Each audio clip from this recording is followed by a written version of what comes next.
It was just another ordinary morning at Clearwater High, where teenage chatter filled the halls and the cafeteria buzzed with noise. Among the sea of students sat Emily Carter, quiet, polite, always lost in her own thoughts.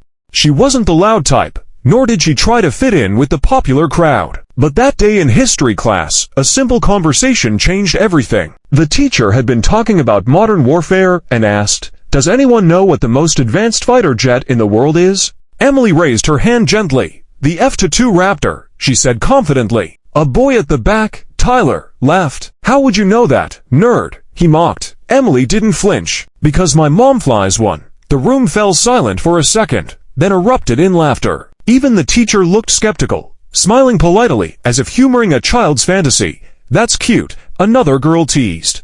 "Next you'll say she fights aliens." Emily's cheeks flushed red, but she didn't argue. She just looked out the window, toward the horizon, where somewhere, 30,000 feet up, her mother really was flying. No one at Clearwater High believed her. To them, she was just an awkward girl making up stories to sound special. The idea of a woman piloting the deadliest jet on Earth seemed absurd. Rumors spread across the campus. Emily's mom flies jets became a running joke. Kids mimicked jet noises when she walked by. Even teachers, though not unkind, doubted her story. But Emily held her head high, keeping her secret pride locked away. Her mother, Lieutenant Colonel Sarah Carter, was one of the few women in the world cleared to fly the F-22 Raptor, a fighter so advanced it was practically invisible to radar. And Sarah had promised her daughter one thing: "When the time comes, I'll show them who we are." Lieutenant Colonel Sarah Carter had spent 2 decades in the U.S. Air Force. She'd flown missions across the Middle East,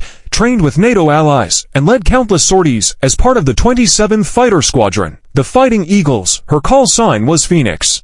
A name earned after her jet took heavy fire during a desert mission, and she still managed to bring it home on one engine. To her comrades, she was fearless. To her daughter, she was simply mom. But being a mother and a fighter pilot was a balancing act of impossible proportions. Sarah often missed birthdays, school plays, and holidays, but every absence came with a promise. "I may not always be there in person, baby," she once told Emily over a crackling video call from her base, "but when I fly for you." That week, Sarah's squadron was scheduled for a joint training exercise just 60 miles away from Clearwater. When she heard about the bullying her daughter faced, something inside her snapped. She didn't want revenge. She wanted her daughter to be seen, so she made a quiet call to her commanding officer. The next morning, she got approval for a morale demonstration flight. 6 Raptors would be flying a ceremonial pass over a civilian zone to honor Veterans Week. The school's coordinates, coincidentally, matched that zone.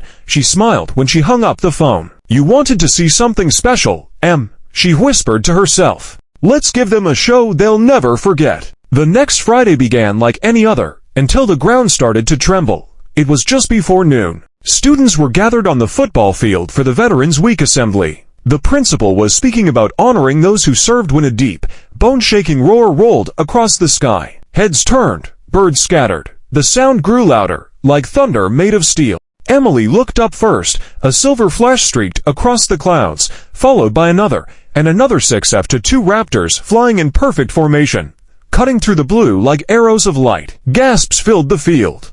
Teachers shaded their eyes. Students screamed and clapped in disbelief. The jets passed once, low, fast, and impossibly graceful, then banked hard, looping back around. The announcer's voice crackled over the PA. "Ladies and gentlemen, please direct your attention to the sky. We are honored with a special flyover from the United States Air Force."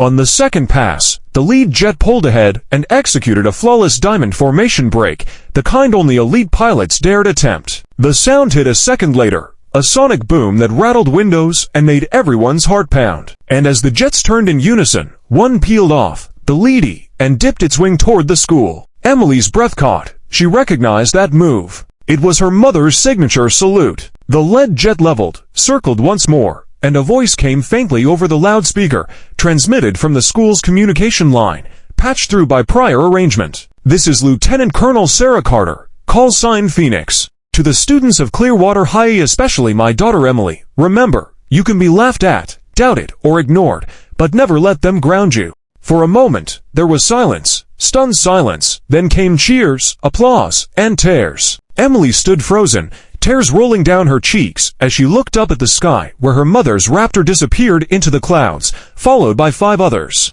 The girl everyone mocked now stood in awe, surrounded by the same classmates who'd ridiculed her days beforehand. The following Monday, Clearwater High felt different. The same kids who once laughed now wanted to sit with Emily at lunch, ask her questions, take pictures. But she didn't brag or gloat. She just smiled softly, proud and calm. Her mom had done what words never could. The principal invited Lieutenant Colonel Carter to speak at the school the following week. When she arrived, dressed not in flight gear, but in her blue service uniform, the auditorium went silent again. Not out of disbelief this time, but respect. She spoke about courage, discipline, and the strength it takes to stay true to yourself when nobody believes in you. Flying an F-22 is tough, she said, but raising a daughter strong enough to face the world, that's the hardest mission I've ever flown.